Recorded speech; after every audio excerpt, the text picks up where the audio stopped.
सरस्वती मैया के मूर्ति बड़ी सुहावन लागै छ। सरस्वती मैया के मूर्ति बड़ी सुहावन लागै छ। सुहावन लागै छ। जय मां चंडिका रिकॉर्डिंग स्टूडियो राजा सोनवर्षा डीजे कंचन राज। अरे सरस्वती मैया के मूर्ति बड़ी नीम चौक चौसीमा वैशाली। बड़ी सुहावन लागै छ। सिर पंचमी के दिन में सद्भावन लागै छ।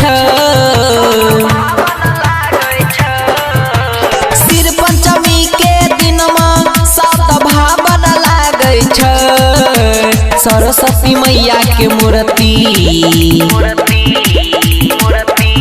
अरे सरस्वती मैया के मूर्ति बड़ी सुहावन लागै छ। अरे शारदा भवानी के मूर्ति बड़ी सुहावन लागै छ। सरस्वती मैया के मूर्ति बड़ी सुहावन लागै छ। जय मां चंडिका रिकॉर्डिंग स्टूडियो राजा सोनवर्षा सरस्वती मैया के मूर्ति बड़ी डीजे कंचन राज।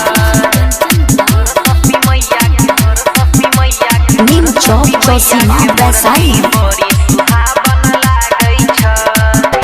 सोचल सपनमा सबके पुराबै छै। दया बरसाबै छै कृपा बनाबै छै। कृपा बनाबै छै। कृपा बनाबै छै।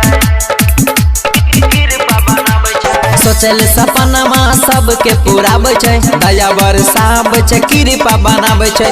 आंगन दुआरवा देख पावन लागै छ। आंगन दुआरवा देख पावन लागै छ। सरस्वती मैया के मूर्ति सरस्वती मैया के मूर्ति देख सुहावन लागै छ। और शारदा भवानी के मूर्ति देख सुहावन लागै छ। सरस्वती मैया के मूर्ति बड़ी सुहावन लागै छ। जय मां चंडिका रिकॉर्डिंग स्टूडियो राजा सोनवर्षा सरस्वती मैया के डीजे कंचन राज। लागै छ। सरस्वती मैया नीम चौक चौसीमा वैशाली। सुहावन लागै छ।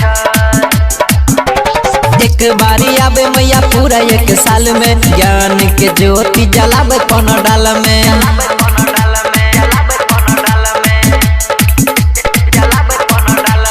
एक बारी आवे मैया पूरा एक साल में ज्ञान के ज्योति जलावे पंडाल में। नीरज सूरजवा भजन गाबै छ। अजया अमितवा भजन गाबै छ। सरस्वती मैया के मूर्ति सरस्वती मैया के मूर्ति बड़ी सुहावन लागै छ। और शारदा भवानी के मूर्ति बड़ी सुहावन लागै छ। सुहावन